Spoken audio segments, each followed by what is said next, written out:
18 дугаар бүлэг амлалтын хүү. Эзэн Мамрегийн царс модны дэргэд Авраамд үзэгдэв.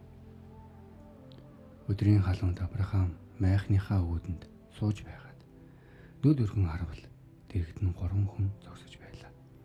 Тэрээр тэднийг харангуйтаа угтан тосхоор майхныхаа өвднээс яаран гүйж хүрээд газар доор мэхийн эзэн минь ээ. Хэрэв мэлмид тань тааллыг олсон бол тарц намайгаа битгий орхин өнгөрөөрэй гэж би гуйж байна. Жаахан ус очруулж та нар хөлөө угаагаад энэ модны доор амарноо. Та нар зарцын хараа нэгэнд дайрч ирсэн тул би жаахан талах авчирий. Та нар тэнхээ ороод явна уу гэж хэлв. Тэд чиний хэлсэн ёсоор болог гэв.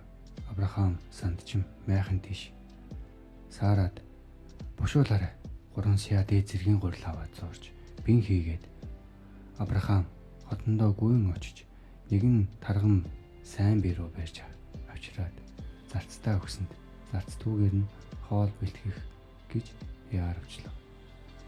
Авраам цөцгий сүү болон зарцынхаа болгосон бирууны махыг тэдний өмнө авчирч тавиад тэднийг хооллох зур өөрөө модны доор зогсож байв.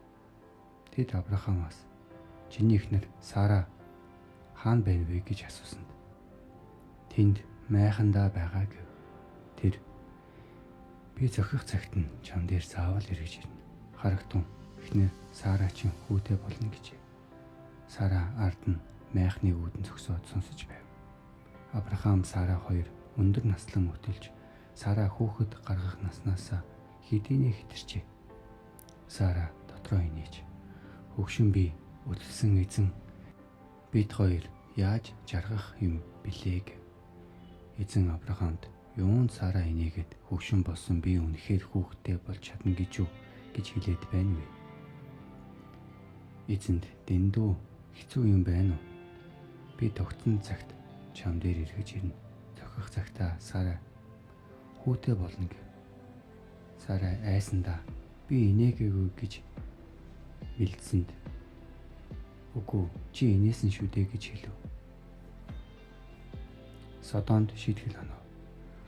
Нөгөө хүмүүс тэндээс босоод Содомын зүг харж Авраам тэднийг үдэхээр хамт гарчээ. Эзэн би хийх гэж буй юм а Авраамаас намайг хичв.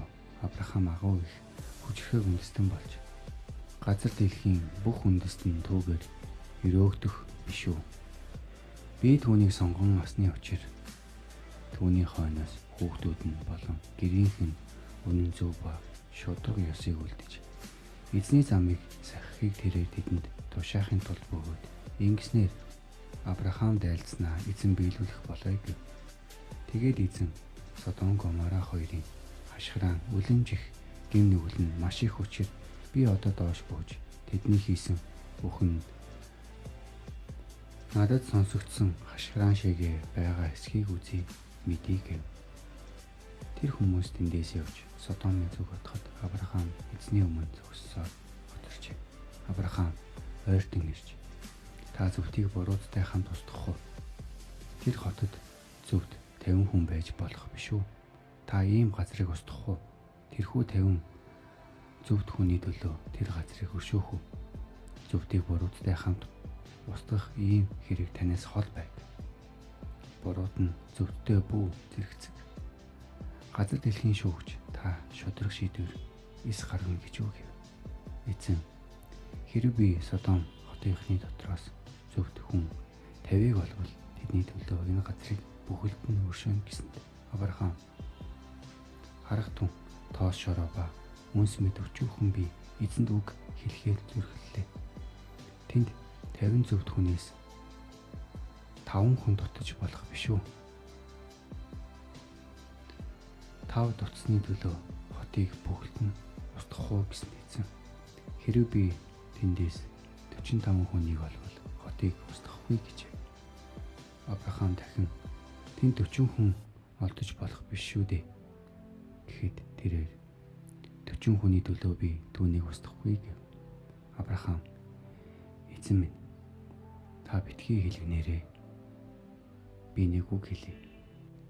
Тэндээс 30 хүн олдож болох биш үү гэсэнд тэрээр хэрэв би тэндээс 30 хүний болвол устгахгүй гэжээ. Авраам харагтун би эзэнд үг хэлэхээр сүрхлээ.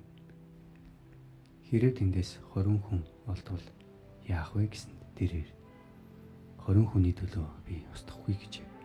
Авраам дахин эзэн минь та битгий уурлаарай. Би бас нэг үг нэмж хэлье. Ингээд тэндээс 10 хүн олдож болох биш үү? Тэр би 10 хүний төлөө түүнийг устгахгүй гэжээ. Эзэн Авраамтай ярьж дуусаад одсон бөгөөд Авраам ч өөрийн газарт буцжээ.